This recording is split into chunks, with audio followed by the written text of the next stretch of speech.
आप सभी का स्वागत है हमारे YouTube channel the concept point पे। मैं हूं काजू कुमार और आज हम लोग आते हैं फिर से धातु एवं अधातु के चैप्टर में। यह धातु एवं अधातु का जो चैप्टर है क्लास 10 साइंस का चैप्टर कितना है? चैप्टर नंबर 3 है। ये थोड़ा सा लंबा चैप्टर है, इसलिए हमें कई दिन इसको डिस्कस करने में लग रहे हैं। उम्मीद है कल या फिर छोटा मोटा बच जाएगा जो परसों तक में ये पूरा हो जाएगा। तो कल हम लोग लास्ट क्लास में देखे थे आयनिक यौगिक के बारे में, तो आज उसके बारे में थोड़ा सा जान लेते हैं। तो आयनिक यौगिक क्या था? तो जैसे NaCl निर्माण किया था प्लस और माइनस है, और ये जो आप प्लस और माइनस ये जो बॉन्ड बनाते हैं, ये जो बॉन्ड बनाते हैं ये क्या करते हैं? तो पॉजिटिव और निगेटिव का निर्माण करते हैं, यानी कि पॉजिटिव आयन और निगेटिव आयन यानी कि धन आयन और ऋण आयन का निर्माण करते हैं। इसलिए इन्हें क्या कहते हैं? आयनिक। ये कंपाउंड बना दिए हैं, यौगिक बना लिए हैं, तो कहते हैं यौगिक। तो ये क्या हो गया? आयनिक यौगिक। तो देखिए ये जो आयनिक बॉन्ड बनाते हैं जिसके कारण ये थोड़े से पास में और मजबूत से जुड़े हुए होते हैं, यानी कि ये क्या होंगे? भौतिक रूप से ये क्या होंगे? थोड़े से कठोर होंगे, थोड़े से कठोर होंगे, परंतु कैसे होंगे? तो भंगुर होंगे। भंगुर होंगे यानी कि थोड़ा सा बल लगाने पर ही क्या हो जाएंगे? तो टुकड़ों में टूट जाएंगे। जैसे कि नॉर्मल सा सेंधा नमक आप लोग देखते होंगे, सेंधा नमक जो होता है इतना वो ढेला होता है, थोड़ा सा बल लगाते हैं, ढेला पर पटकते हैं, ये क्या होता है? छोटा छोटा छोटा छोटा, या फिर एक आग बड़ा छोटा ऐसे छोटा छोटा टुकड़ा में क्या हो जाता है? तो बट जाता है। लेकिन देखिए इतना को क्या आप लोहा लेके आइएगा और इस पर थोड़ा सा बल लाइएगा तो ऐसे हो जाएगा? नहीं होगा। ऐसा क्यों होता है? क्योंकि ये भंगुर होता है। मिट्टी ले आइए, मिट्टी भी क्या होता है? तो मिट्टी को भी तोड़िएगा, 2-4 बार मारिएगा तो धुरियों में बदल के टूट जाएगा। तो ये टूट जाता है। ये क्या हो जाता है? भंगुर होता है। यही कारण क्या होता है? तो ये टूट जाता है। अब देखिए ये क्या कर रहा है? आयन का निर्माण कर रहा है और आयनिक यौगिक कहला रहा है। अगर आयन का निर्माण नहीं करता तो ये आयनिक यौगिक नहीं कहलाता। दूसरा, इसका जो गलनांक होता है एवं क्वथनांक होता है, जो दोनों हाई होता है। तो कल हम लोग देखे थे कि NaCl का 1074 होता है और गलनांक क्वथनांक कितना होता है? तो 1686 होता था। तो देखिए बहुत ही हाई है। हम लोग के घर में जो खाना पकता है वह 100 से लेके 150 मान लीजिए, केल्विन नहीं, डिग्री सेंटीग्रेड पर पकता है। इससे अधिक पे नहीं पकता। इससे अधिक पे भी पकता है तो वो जल्दी पक जाता है, या फिर कभी कभी सुनेंगे बहुत तेज था आंच और पूरी जल गया, तो वही सब कांड होने लगता है फिर। हाँ, तो देखिए इसका क्या हो गया? तो इसका इसका जो मेल्टिंग पॉइंट और बॉइलिंग पॉइंट यानी कि क्वथनांक एवं गलनांक भी बहुत ही अधिक होता है। तीसरा, ये क्या होते हैं? तो घुलनशील होते हैं। ये क्या होते हैं? तो जल में डालने पर क्या हो जाते हैं? तो घुलनशील होते हैं, परंतु केरोसिन और पेट्रोल में ये घुल नहीं पाते हैं। केरोसिन और पेट्रोल में क्या होते हैं? तो ये घुल नहीं पाते हैं, ये नहीं घुल पाते हैं। ऊपर से ये जो जलीय विलयन में क्या होते हैं? तो ये आयन का निर्माण करते हैं। जैसे Na प्लस बना दिया और Cl माइनस बना दिया, तो ये क्या करेगा? अगर जलीय विलयन है, इधर से विद्युत बल्ब को डाल दिया गया है, विद्युत बैटरी है बड़ा छोटा बड़ा छोटा बड़ा छोटा, और यहाँ पे क्या लग गया है? एक तो बल्ब लगा दिया गया है और ये क्या कर दिया गया है? जोड़ दिया गया है। तो जिसमें ये बनाएगा प्लस है, ये माइनस है, ये इधर की ओर ये इधर की ओर मूव करने लगेगा और चार्ज का क्या हो जाएगा? ट्रांसफर, और ये बल्ब क्या होगा? तो जलने लगेगा।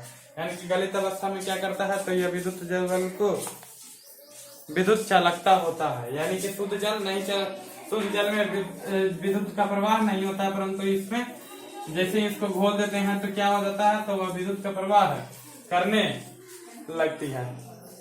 तब देखिए ये विद्युत का प्रवाह करने लगती है। तो ये कैसे करती है? तो विद्युत चालकता किसी विलयन से विद्युत के चालन के लिए आवेशित कण की गतिशीलता की क्या होती है? आवश्यकता होती है। यानी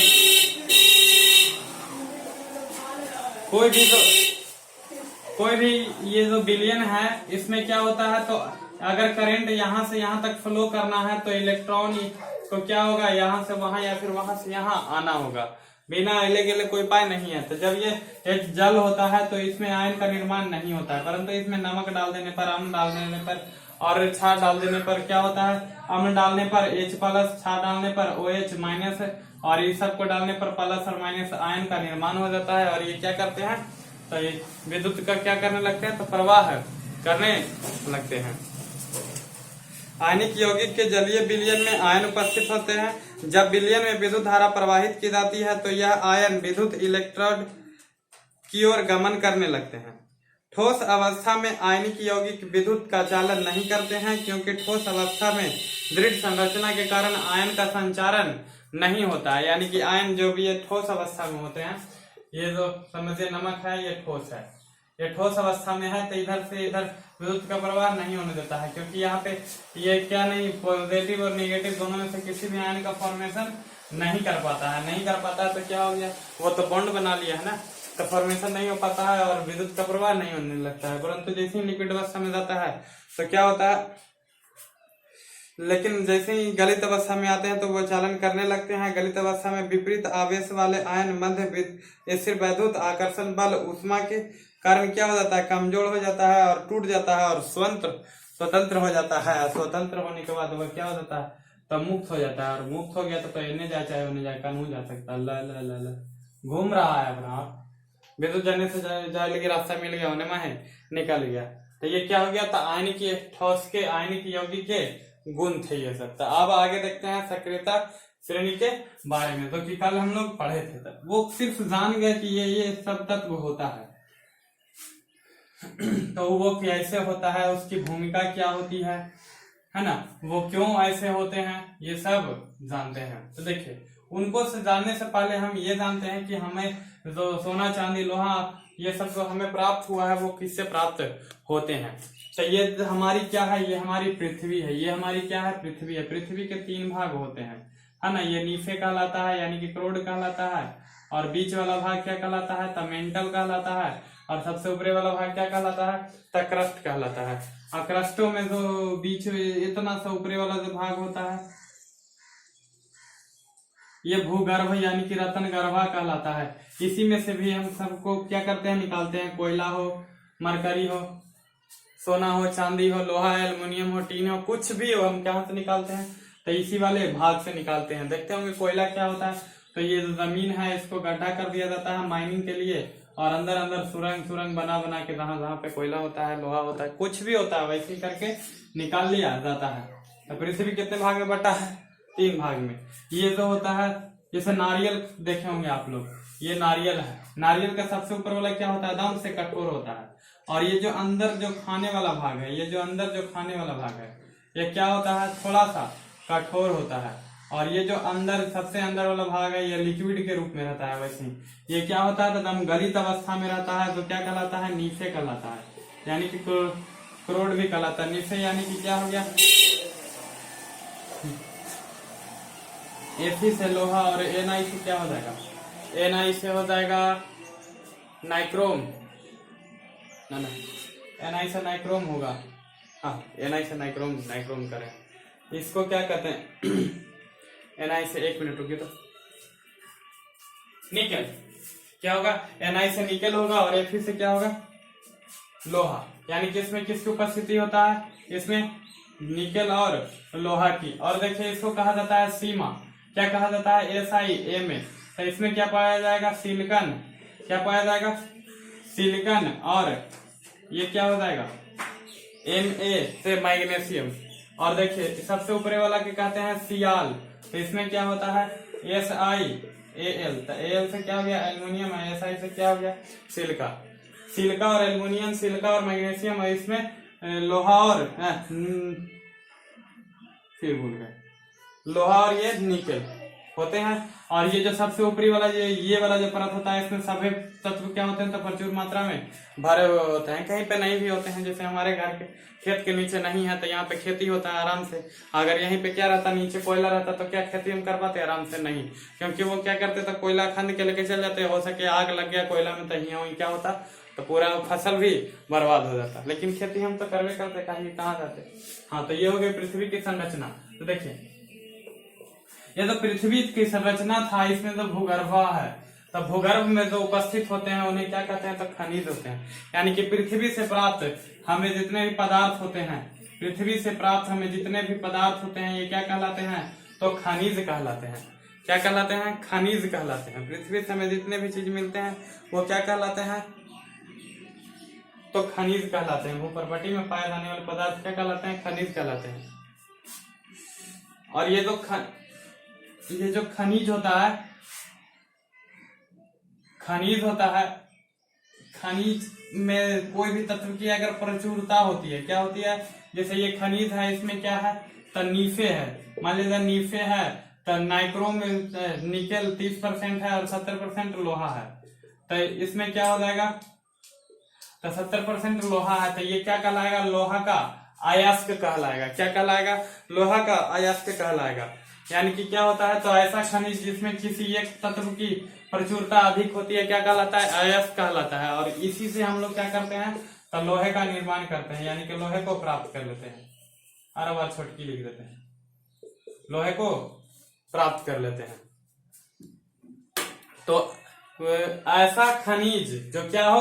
ऐसा खनिज जिसमें किसी एक तत्व की प्रचुरता अधिक हो वो क्या कहलाता है? अयस्क कहलाता है। अगर लोहा उसमें है तो लोहा का अयस्क कहलाएगा, मैग्नीशियम है तो मैग्नीशियम का अयस्क कहलाएगा, और अगर सोना है उसमें तो सोना का अयस्क कहलाएगा, मरकरी है उसमें तो मरकरी का अयस्क कहलाएगा। तो देखिए अब क्या हो गया? हमको धातु प्राप्त करना है, तो धातु को प्राप्त करने के लिए हम क्या करते हैं? तो धातु का निष्कर्षण करते हैं। क्या करते हैं? तो धातु का निष्कर्षण करते हैं। तो देखिए हम धातु का निष्कर्षण करते हैं, तो धातु का निष्कर्षण हम उसी तत्व के उसी के आधार पर करते हैं। किसके आधार पर? तो सक्रियता श्रेणी के आधार पर। तो सक्रियता श्रेणी के देखिए तत्व कौन कौन थे? तो रेड से लिखते हैं। Potassium, sodium, calcium, magnesium, aluminium, zinc लोहा,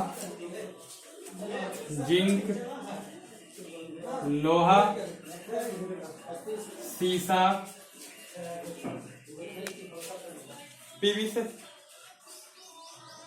सीसा, मरकरी हाइड्रोजन, कॉपर, उसके बाद फिर मरकरी, फिर चांदी और फिर सोना, है ना। तो देखिए इसको हम 3 भाग में बांट देते हैं। इसको हम क्या करते हैं? तो 3 भाग में बांट देते हैं। तो जैसे हम इसको 3 भाग में बांटेंगे तो ये क्या कैसे हो जाएगा? तो हम यहाँ से पोटेशियम से लेके एल्युमिनियम तक क्या लिखते हैं? तो बहुत ही अधिक अभिक्रियाशील। तो सबसे अधिक क्रियाशील, यहाँ पे अभिक्रियाशील लिख देते हैं, अभिक्रियाशील। तो देखिए अच्छा और इस अच्छा लिखेंगे। और ये जो क्या होगा? कॉपर तक, क्या हाइड्रोजन तक, कॉपर तक, ये सब होते हैं जो क्या होते हैं? हम मध्यम होते हैं, मध्यम अभिक्रियाशील।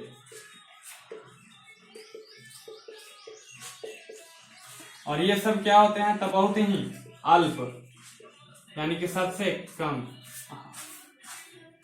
अल्प अभिक्रियाशील।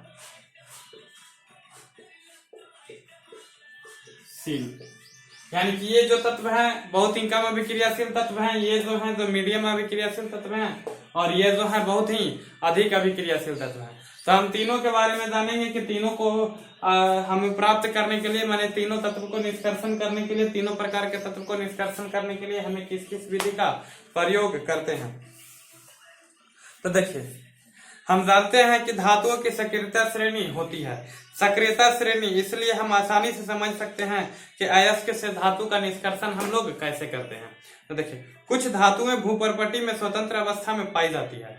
अच्छा, तो स्वतंत्र अवस्था में कौन पाएगा? जो अभिक्रिया नहीं करेगा, तो यही तीनों में से कोई होगा, यही तीनों होगा, है ना, पाई जाती है। तो कुछ धातुएं अपने यौगिक के रूप में भी मिलती है, यानी कि कुछ धातुएं हैं जो अपने यौगिक के रूप में मिलते हैं। सक्रियता श्रेणी में नीचे आने वाली धातुएं सबसे कम अभिक्रियाशील होती है और ये स्वतंत्र अवस्था में पाई जाती है, यानी कि मरकरी, चांदी और सोना। अगर कोई पूछ देगा कि स्वतंत्र अवस्था में कौन रहता है, स्वतंत्र अवस्था में कौन रहता है, तो सोना, चांदी, सोना और मरकरी, ये तीनों क्या रहते हैं? तो स्वतंत्र अवस्था में रहते हैं। यानी कि इनके जैसे तत्व ही स्वतंत्र अवस्था में रहते हैं, जैसे ना यही थी। आगे देखते हैं, उदाहरण के लिए सोना, चांदी और प्लैटिनम, कॉपर स्वतंत्र अवस्था में पाए जाते हैं। देखिए यहाँ पे कॉपर को भी ले आया है, यहाँ पे कौन आ जाएगा, कॉपर भी आ जाएगा। कॉपर यानी कि Cu, प्लैटिनम यानी कि Pt। प्लैटिनम दुनिया के सबसे महंगी तत्व उम्मीद करते हैं। हीरा से महंगा नहीं होगा, सोना से महंगा है। हाँ, तो देखिए क्या होते हैं, स्वतंत्र अवस्था में पाए जाते हैं। कॉपर एवं सिल्वर अपने क्लोराइड या ऑक्साइड के अयस्क के रूप में संयुक्त अवस्था में पाए जाते हैं। ये मुक्त अवस्था में भी पाए जाते हैं, या फिर क्लोराइड के रूप में, या फिर सल्फाइड अयस्क के रूप में भी पाए जाते हैं। यानी कि क्या होगा, तो कॉपर और सल्फाइड है SO4 ऐसा मिल जाएगा। इसको क्या करेंगे, तो भर्जन विधि, अच्छा देखेंगे कौन विधि करेंगे और हमको ये प्राप्त हो जाएगा। या फिर सीधे सीधे कोची के रूप में मिल जाएगा हमें, कॉपर ऑक्साइड के रूप में भी हमें पृथ्वी के भूपर्पटी में हमें मिल सकता है। अच्छा ठीक है, मिलेगा। आगे देखते हैं। हाँ, असकृत्य श्रेणी में सबसे ऊपर की धातुएं, सबसे ऊपर की धातुएं में कौन कौन, potassium, sodium, calcium, magnesium, aluminium जैसे तत्व क्या होते हैं, तो बहुत ही अधिक अभिक्रियाशील होते हैं और ये कभी भी स्वतंत्र रूप में नहीं पाए जा सकते। यानी कि कहेगा कि कभी भी स्वतंत्र रूप में कौन नहीं पाए जा सकते हैं, तो ये सब है। तो कहिएगा एल्युमिनियम, तो एल्युमिनियम भी अपना ऑक्साइड बना के अपना सुरक्षा करता है, लेकिन अभिक्रिया तो कर लिया, यानी कि अपना रूप में रहा नहीं, ऑक्साइड के रूप में मिल गया, या फिर सल्फाइड के रूप में मिल गया, कुछ के भी रूप में मिल गया, लेकिन ये क्या हुआ, मुक्त अवस्था में नहीं मिला। सक्रियता श्रेणी की मध्य की धातुएं, जैसे देखिए मध्य की धातुएं कुछ कुछ होगी, सोना, सोना कहते हैं, सोना तो यह जिंक, लोहा, सीसा, हाइड्रोजन, कॉपर, इसमें भी हम कॉपर ले आते हैं। ये सब धातुएं होते हैं जो क्या करते हैं, तो अभिक्रियाशीलता मध्यम दर्शाते हैं, यानी कि न तो एकरणीयन अधिक होते हैं, न तो एरणीयन मान्य, यानी कि बीचे वाला आदमी होते हैं। और पृथ्वी के भूपर्पटी में मुख्यतः ऑक्साइड, सल्फाइड के कार्बोनेट के रूप में पाए जाते हैं। कौन के रूप में पाए जाते हैं, ऑक्साइड या फिर सल्फाइड और या फिर कार्बोनेट के रूप में पाए जाते हैं। यानी कि कुछ के रूप में पाए जाते हैं, या तो ऑक्साइड या सल्फाइड या फिर कार्बोनेट के रूप में पाए जाते हैं ये सभी तत्व। तो नीचे वाला को भी हम कर सकते हैं, थोड़ा बहुत मुक्त अवस्था में पाया जाता है। तो देखिए ये भी इसके बारे में बोला था ना, सल्फाइड के रूप में था, तो नीचे ले आया था, तो वही रहता है ये सारे ही रूप में। आगे देखते हैं। अब देखिए ये ऑक्साइड के रूप में पाया जाता है, इसलिए ये क्या होगा, तब भूपर्पटी में बहुत ही अधिक मात्रा में पाया जाएगा। तो ये है जो कि भूपर्पटी में बहुत ही अधिक मात्रा में पाया जाता है। कई धातुओं के अयस्क ऑक्साइड होते हैं और ऑक्सीजन की अधिकता अभिक्रियाशील एवं पृथ्वी पर इसके प्रचुर मात्रा के पाए जाने के कारण ही होता है। यानी कि बहुत सारे अधिक तत्व हैं, तो देखिए ना, ऑक्सीजन ऑक्सीजन ऑक्सीजन, लगभग जगह ऑक्सीजन की प्रचुरता पाई जाती है। ऐसा क्यों होता है, तो पृथ्वी में बहुत ही अधिक मात्रा में ऑक्सीजन के पाए जाने के कारण होता है। ऑक्सीजन क्या होता है, 21% होता है, तो 21% होता है। अब कहिएगा कि 78% तो नाइट्रोजन पाया जाता है, तो अधिक मात्रा में तो ई है, तो ई सब के साथ तो ई रहना चाहिए ना। तो एक्चुअल में ऐसा नहीं होता है, क्योंकि नाइट्रोजन एक अक्रिय तत्व होता है। क्या होता है, नाइट्रोजन होता है एक अक्रिय तत्व होता है, अक्रिय तत्व होता है। अक्रिय तत्व नहीं होता है, लेकिन अक्रिय जैसा ही होता है, अक्रिय गैस के जैसा ही व्यवहार करता है। वह जल्दी ऑक्सीजन से अभिक्रिया नहीं करता है। तो देखते होंगे कि पहला चैप्टर में हम लोग पढ़े थे कि चिप्स का जो पैकेट आता है उसमें तो चिप्स दम इतना भारा फूला रहता है, क्या रहता है, ऐसे दम भारा फूला रहता है, और उसमें निकलता है के गो फड़ला पर 5 गो 6 गो चिप्स इसे निकल जाता है, और ढेर सारा गैस निकलता है। ये जो गैस इसमें से निकलता है वो क्या होता है, तो N2 होता है, यानी कि नाइट्रोजन होता है। वो क्यों होता है, ताकि वो संचारित नहीं हो सके, वो खराब ना हो जाए, वो गंध ना देने लगे, बहुत सारे चीज थे। इसीलिए वहां पे क्या किया जाता है, तो नाइट्रोजन का प्रयोग किया जाता है। और ऑक्सीजन तो आपको पता ही है, ऑक्सीजन 21% ये अधिक मात्रा में पाया गया इसके बाद, तो इसीलिए ये सबके मात्रा में सबके साथ पाया जाता है। तो देखिए हम इसको 3 भाग में बांट दिए। अत्यधिक क्या होगा, अधिक अभिक्रियाशील, मध्यम अभिक्रियाशील और एकदम से कम अभिक्रियाशील। देखिए सबसे अधिक अभिक्रियाशील, मध्यम अभिक्रियाशील और सबसे कम अभिक्रियाशील। तो जो सबसे अधिक अभिक्रियाशील है ना, इसका जो निष्कर्षण करेंगे हम, इसका जो निष्कर्षण करेंगे हम, इसको निष्कर्षण किसके द्वारा करेंगे? तो इसका निष्कर्षण हम विद्युत अपघटन के द्वारा करेंगे। किसके द्वारा करेंगे? विद्युत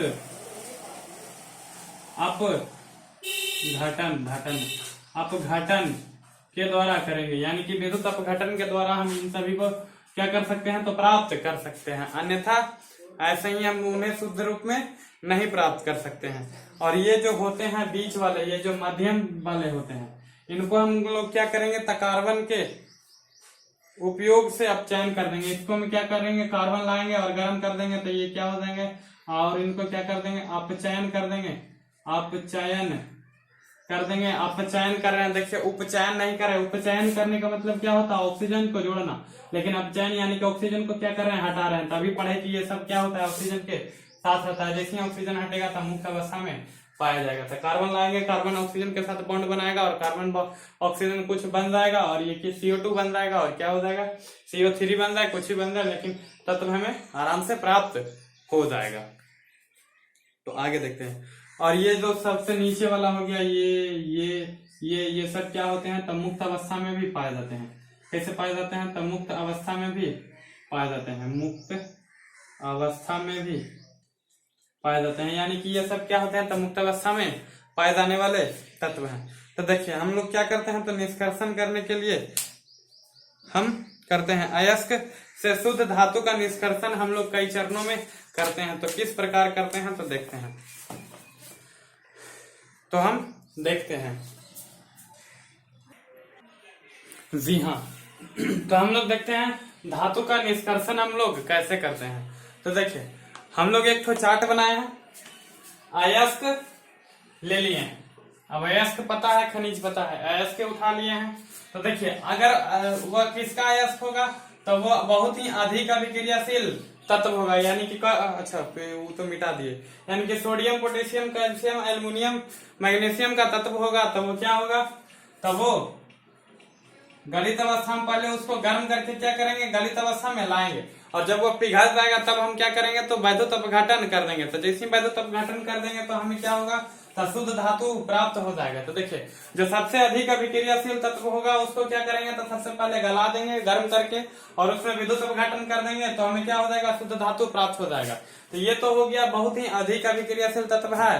तो अब हम देखते हैं कि मध्यम है यानी कि बीचों बीच वाला है। तो अगर मध्यम धातु है यानी कि मध्यम अभिक्रियाशील धातु है और उसका अयस्क हमारे पास प्राप्त है, क्या है? तो उसका अयस्क हमारे पास प्राप्त है। तो उसका अयस्क या तो कार्बोनेट के फॉर्म में होगा या तो सल्फाइड के फॉर्म में होगा, या तो कार्बोनेट CO3 के फॉर्म में होगा, माने कि यहाँ पे कुछ होगा तत्व और यहाँ भी होगा कोई तत्व, और क्या होगा? तो कार्बोनेट के रूप में होगा। यहाँ भी कोई कटकुट एगो तत्व होगा और कार्बोनेट के रूप में होगा। या फिर जैसे देखिए ना कैल्शियम कार्बोनेट है ना, तो ये क्या हुआ? कार्बोनेट के रूप में है ना। तो कार्बोनेट के रूप में है तो अगर वह कार्बोनेट के रूप में है तो हम क्या करेंगे? तो निस्तापन करेंगे। देखेंगे निस्तापन विधि क्या है, वर्जन विधि क्या है, दोनों लगभग समान है। थोड़ा सा किसी में ऑक्सीजन की उपस्थिति होता है, किसी में ऑक्सीजन की उपस्थिति नहीं होता है, वो देखेंगे। तो देखिए निस्तापन करेंगे किसका? जो कार्बोनेट होगा, मध्यम अभिक्रियाशील तत्व जिनके पास कार्बोनेट होगा उनको निस्तापन करेंगे। निस्तापन करने के बाद क्या करेंगे? तो वो हमें धातु के ऑक्साइड के रूप में हमें प्राप्त हो जाएगा। यानी कि वो अयस्क था वो अब कैसे रूप में हमें प्राप्त हो जाएगा? निस्तापन के बाद धातु के ऑक्साइड के रूप में हमें प्राप्त हो जाएगा। अब धातु के ऑक्साइड को, जैसे ऑक्साइड है तब हम उसको क्या करेंगे? तो अपचयन करेंगे। यानी कि वहां से ऑक्सीजन को हटाना हम कार्य करेंगे। तो जैसे ऑक्सीजन को हटाएंगे तो फिर हमें क्या हो जाएगा? उसको शोधन करना पड़ेगा और शोधन करने के बाद हमें क्या मिल जाएगा? तो शुद्ध धातु मिल जाएगा। तब फिर जाके हमें क्या मिल जाएगा? तो शुद्ध धातु हमें मिल जाएगा। तो देखिए वही काम अब देखते हैं कि अगर सल्फेट के साथ होता तब सल्फाइड के रूप में होता तब क्या करते हैं? मान लिया जाए नाइट्रोजन सल्फाइड है, NaSO4 है। अगर नाइट्रोजन सल्फाइड है तो क्या करेगा? चलिए पढ़ी ना। अगर ये सल्फाइड है तो क्या करेंगे? हम भर्जन विधि का प्रयोग करेंगे। जैसे हम भर्जन विधि का प्रयोग करेंगे तो भर्जन विधि का प्रयोग करने के बाद हम वो क्या हो जाएगा? तो वह तत्व हमें धातु के ऑक्साइड के रूप में मिल जाएगा। तो वर्जन कैला के बाद हमें क्या हो जाएगा, तो धातु के ऑक्साइड के रूप में हमें मिल जाएगा। तो फिर से धातु के ऑक्साइड के रूप में हमें मिल गया, तो हम लोग क्या करेंगे, तो फिर से अपचयन करेंगे। अपचयन करेंगे तो ऑक्सीजन हट जाएगा, ऑक्सीजन हट जाएगा तो फिर शोधन करके यानी कि बढ़िया से हटा उठा के क्या कर देंगे करेंगे, तो हमें शुद्ध धातु प्राप्त हो जाएगा। तब तक क्या हमें शुद्ध धातु की प्राप्ति हो जाएगा। यानी कि अगर क्या रहेगा, मध्यम वर्ग का रहेगा, यानी कि मध्यम अभिक्रियाशील होगा, तो हमें क्या करना पड़ेगा, तो सबसे पहले उसको अगर कार्बोनेट है तो निष्स्थापन करना पड़ेगा, और अगर सल्फाइड के रूप में है तब भर्जन विधि का प्रयोग करना पड़ेगा। और भर्जन कर लेंगे तो क्या हो जाएगा, तब वो धातु के ऑक्साइड के रूप में हमें प्राप्त हो जाएगा। धातु के ऑक्साइड के रूप में हमें प्राप्त हो गया तो क्या करेंगे, तो ऑक्सीजन को हटाना है तो अपचयन करेंगे, और अपचयन केला के बाद शोधन करेंगे, और शोधन केला के बाद हमें क्या हो जाएगा, तो शुद्ध धातु प्राप्त हो जाएगा। अब देखते हैं सबसे कम अभिक्रियाशील धातु के बारे में। तो सबसे कम अभिक्रियाशील धातु कौन होता है, तो पता ही है, सोना चांदी ये सब। अगर वो मुक्त अवस्था में है तो मुक्त अवस्था में है, अगर नहीं होगा तो किसके रूप में होगा, सल्फाइड के रूप में होगा, न कि कार्बोनेट के रूप में होगा। किसके रूप में होगा, सल्फाइड के रूप में। तभी देखें सल्फाइड है तो क्या करेंगे, भर्जन करेंगे। सल्फाइड है तो क्या करेंगे, भर्जन विधि का प्रयोग करेंगे। भर्जन विधि प्रयोग के बाद वो ऑक्साइड के रूप में मिलेगा, और ऑक्साइड को हम लोग क्या करेंगे, तो धातु के ऑक्साइड के रूप में मिलेगा। धातु के ऑक्साइड के रूप में मिलेगा तो हम लोग क्या करेंगे, अपचयन करेंगे, और अपचयन के बाद क्या करेंगे, तो परिष्करण करेंगे। परिष्करण यानी कि वही वह शोधन करेंगे, उसको अलग अलग करेंगे, साफ सुथरा करेंगे, तो क्या हो गया, अब जाके हमें क्या पड़ जाएगा, तो शुद्ध धातु हमें प्राप्त हो जाएगा। क्या हो जाएगा, तो शुद्ध धातु प्राप्त हमें हो जाएगा। तो ये तीनों विधियां हैं। तो हम लोग देखते हैं कि निष्कर्षण किस प्रकार किया जाता है। उससे पहले हम देखते हैं कि हमारे पास अभी कितना समय बचा हुआ है। अभी हमारे पास है 5 मिनट। तो देखते हैं अयस्कों का समृद्धिकरण कैसे किया जाता है। तो अयस्क को समृद्धिकरण कैसे करेंगे, जैसे कि हमको कोई शुद्ध करेगा, कैसे, अरे हमको कोई शुद्ध करेगा कैसे, जब हमें कोई अशुद्धियां होगा तो उसको क्या करेगा, उसको दूर कर देगा, तो क्या हो गए, हम शुद्ध हो गए। यानी कि हमको हाथ ऐसे टेढ़ा वाला इसको कोई आके सीधा कर दे तो हमको क्या हो गया, शुद्धता प्राप्त हो गया।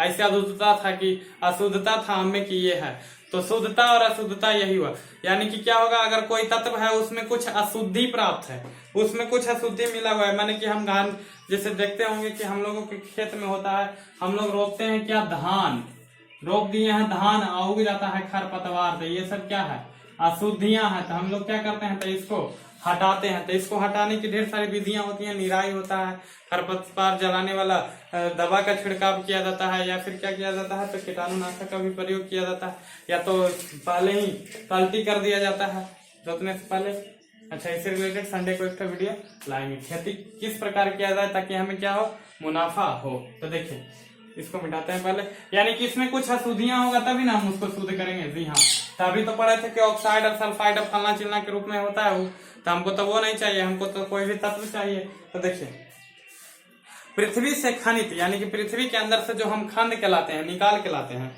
खनित अयस्कों में मिट्टी, रेत आदि जैसी अशुद्धियां होती हैं, जिन्हें क्या कहा जाता है, तो गैंग कहा जाता है। जिन्हें क्या कहा जाता है, तो गैंग कहा जाता है। गैंग किन्हें कहा जाता है, तो अयस्क में उपस्थित बेकार की चीजें, अशुद्धियां ही क्या कहलाती है, तो गैंग कहलाती है। जैसे मिट्टी, रेत, ऑक्साइड, फॉक्साइड, जेवियो, ये सभी। तो धातुओं के निष्कर्षण से पहले अयस्क से शुद्ध अशुद्धियों को हटाना आवश्यक होता है। इस अयस्क को से गैंग को हटाने के लिए हम जिन विधियों का प्रयोग करते हैं वह अयस्क एवं गैंग के भौतिक एवं रासायनिक गुणों पर आधारित होता है। यानी कि अगर हम क्या कर रहे हैं, उसमें अगर कोई मिट्टी है तो हम क्या कर देंगे, उसको धो देंगे। चलिए भाई धो देते हैं तो वह गल जाएगा। अगर पता चला कि ऐसा था, हम क्या लिए थे, NaCl हमको प्राप्त था और इसमें मिट्टी लगा हुआ था, अब हम इसको क्या कर दिए, धो दिए, पता चला दोनों गल गया था। इस जगह पर धोएंगे नहीं, इस जगह पे हम कोई और कार्य करेंगे, है ना। तो वही हमको उसकी भौतिक एवं रासायनिक विधि पे डिपेंडेंट होके उसके लिए हमें एक नया सा माने कि एक पृथक्करण करने की ये हम लोग को क्या पड़ता है, तो जरूरत पड़ता है। जैसे यहाँ पे देखे ना, नमक था और मिट्टी मिला हुआ था, हम उसको धो नहीं सकते थे। अगर यही रहता नाइट्रोजन के सल्फाइड रहते, नाइट्रोजन की तरह भी नहीं करेगा, धातु है ना, ये तो धातु है। अगर मान लेता है Fe का कोई सा लोहा का कोई तत्व होगा, लोहा में मिट्टी लगा, चलिए ना धो देते हैं, तो उसका भौतिक क्या है कि वह जल्दी गलेगा नहीं, हम पानी में डालेंगे तो गलेगा नहीं, तो उसको धो दिए। तो ये सब हमको हर एक चीज पे ध्यान देना होता है। तो देखिए सक्रियता श्रेणी में नीचे आने वाले धातुओं का सबसे पहले निष्कर्षण हम लोग आज देख लेते हैं। तो सक्रियता श्रेणी में सबसे नीचे आएगा, सबसे नीचे यानी कि कम अभिक्रियाशील धातु आएगा, उसके सल्फाइड के रूप में होगा, भर्जन करेंगे धातु का ऑक्साइड के रूप में प्राप्त होगा, और क्या करेंगे तो निष्कर्षण करेंगे। तो देखिए इसको थोड़ा सा मिटाते हैं, मिट जा जल्दी से।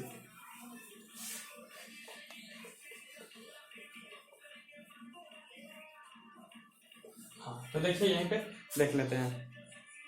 तो सक्रियता श्रेणी में नीचे आने वाली धातुएं काफी अनअभिक्रियाशील होते हैं। इन धातुओं के ऑक्साइड को केवल गर्म करने से ही धातु की प्राप्ति हमें हो जाती है।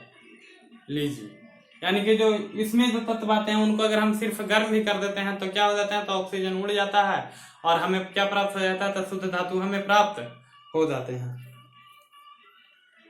उदाहरण के लिए सिनेवार मरकरी एक अयस्क है। अच्छा, सिनेवार आपको पता है, HGS सिनेवार, उम्मीद करते हैं सिंदूर का सूत्र भी शायद यही होता होगा, या फिर HGS2, जो भी हो, जो लाल लाल होता है, प्राकृतिक में तो पाया जाता है ना, कि जो पेड़, हम तो जानवर नहीं करते हैं लेकिन कुछ लोग कहते हैं कि उसका पेड़ भी होता है। चलिए होता होगा। ये जो मरकरी, ये जो सिनेवार है, सिनेवार ही लिखा है, सिनेवार है, ये जो सिनेवार है इसमें क्या है, Hg है, यानी कि Hg का क्या है, ये सल्फाइड है, सल्फाइड के रूप में है। तो देखिए, अच्छा ये लिखना था, सल्फेट हम लिख दिए थे वहां पे, है ना, सल्फाइड के रूप में है। तो क्या करेंगे, इसको हम क्या करेंगे, तो गर्म करेंगे। जैसे हम इसको क्या करेंगे, वायु में गर्म करेंगे तो क्या हो जाएगा, पहले मर्क्यूरिक ऑक्साइड का निर्माण करेगा और फिर अधिक गर्म करने पर मर्क्यूरिक ऑक्साइड मरकरी में उपचयित हो जाएगा। देखिए, तो हम क्या कर रहे हैं, Hg लिखते हैं, तो ये लिखा था, चांदी बार बार आता है। HGS को क्या कर रहे हैं, तो हम लोग गर्म कर रहे हैं। हाँ, गर्म कर रहे हैं। यहाँ पे कहा है, प्लस में ऑक्सीजन है, ऑक्सीजन है, गर्म कर रहे हैं, गर्म कर रहे हैं, गर्म कर रहे हैं, तो क्या हो जाएगा, HgO का निर्माण हो जाएगा। थक गए, अरे लाइक ये 2-4 को कोयल और डाल, क्या करते हैं, और गर्म करते हैं इसको, और गर्म करते हैं, फिर से गर्म करते हैं, किसकी उपस्थिति में, ऑक्सीजन की उपस्थिति में। क्या हो जाता है, बेचारा ऑक्सीजन तड़प तड़प के कहता है, बड़ी होशियार है, बड़ी खच्चड़ है, अब हमारा जो ना रहता, क्या रहे, ऑक्सीजन तोरे जोरे चले, तोरे जोरे चले, और क्या बन जाएगा, Hg प्लस में O2, और O2 तो दुनिया में भर ले का निर्माण करेगा, और ये क्या हो जाएगा, तो देखिए ना, यहाँ ऑक्सीजन था, यहाँ ऑक्सीजन हट गया, ऑक्सीजन घट गया, तो क्या हो गया, अपचयित हो गया। अगर ऑक्सीजन आके जुड़ जाता तो उपचयित हो जाता, तो ये अपचयित हो गया, यानी कि इसके साथ क्या हो गया, रिडक्शन हो गया, ऑक्सीडेशन नहीं हो, रिडक्शन हो गया, तो बेचारा इकल्ले हो गया। हमको तो इकल्ले ही चाहिए था, मरकरी क्या हो गया, तब प्राप्त हो गया। तो सिर्फ गर्म किए और क्या हो गया, तब प्राप्त हो गया। तो देखिए, अच्छा यहाँ पे ऑक्सीजन की उपस्थिति में उम्मीद करते हैं होगा, ऑक्सीजन की उपस्थिति ही मैंने बोला है, वायु में गर्म करने पर, तब वायु बोला है यानी कि ऑक्सीजन ही बोला है। ऐसे हाँ, ऑक्सीजन की उपस्थिति है तब भर्जन कहलाया। अगर